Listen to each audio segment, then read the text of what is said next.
অনেকে একটি বিষয় জানতে চান, সেটা হচ্ছে যে আপনার কন্যা সন্তান আছে কিন্তু কোনো পুত্র সন্তান নেই। সেক্ষেত্রে আপনি চাইলে আপনার পুরো সম্পত্তিটা কি আপনার কন্যা সন্তানকে দিয়ে দিতে পারেন কিনা? এটা খুব কমন একটি প্রশ্ন, আমাদের কাছে সচরাচর আসে। তাই আমার আজকের এই ভিডিওতে এটা নিয়ে আমি আলোচনা করছি। সেটা হচ্ছে যে অনেকেই তার যে লাইফে যে অ্যাসেটগুলো করেন, প্রপার্টিগুলো করেন, সেগুলো আসলে তিনি চান না যে তার কন্যা সন্তান বাদে অন্যান্য শরীকরা পাক।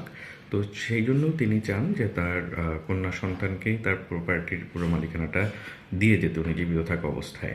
তো সেক্ষেত্রে তিনি কি করবেন? উইল করবেন? যদি উইল করেন তাহলে কি পুরোটা কন্যা সন্তান পাবে? আসলে উইল করলে আপনি 1/3-এর বেশি, আপনার মোট সম্পত্তির 1/3-এর বেশি আপনি কন্যা সন্তানকে দিতে পারবেন না। ঠিক আছে? আপনি শুধুমাত্র 3/1 কন্যা সন্তানকে দিতে পারবেন। আর আপনি সেক্ষেত্রে যদি পুরোটা দিতে চান আপনার কন্যা সন্তানকে, তাহলে আপনার জন্য যেটা সবচেয়ে উত্তম মাধ্যম সেটা হচ্ছে হেবা।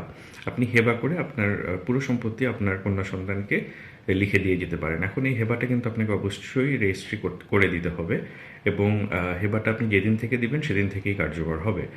তারপরে অনেকের একটা প্রশ্ন আসে যে আমি যদি আমার মেয়ের নামে আমি জীবিত থাকা অবস্থায় হেবা করে দিয়ে যাই সম্পত্তি, তাহলে আমার মেয়ে তো যে কোনো সময় সম্পত্তিটা বিক্রি করে ফেলতে পারবে আমি জীবিত থাকা অবস্থায়ও।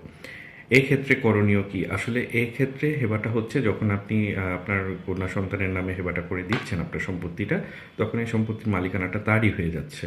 তবে এক্ষেত্রে যেটা একটু আপনি করতে পারেন সেটা হচ্ছে আপনি একটা পাওয়ার অফ অ্যাটর্নি করে রাখতে পারেন এই হেবার পাশাপাশি, যে আপনি যতদিন বেঁচে আছেন, হ্যাঁ, আপনি যাতে করে আপনার এই মেয়েকে যে সম্পত্তিটা দিয়েছেন এই সম্পত্তিটা আপনিও বিক্রি করতে অধিকারী, এরকম একটা পাওয়ার অফ অ্যাটর্নি আপনি করে রাখতে পারেন। এটা অবশ্যই আপনাকে রেজিস্ট্রি করে রাখতে হবে।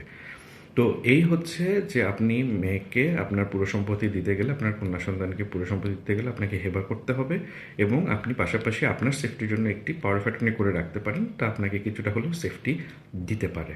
Thank you.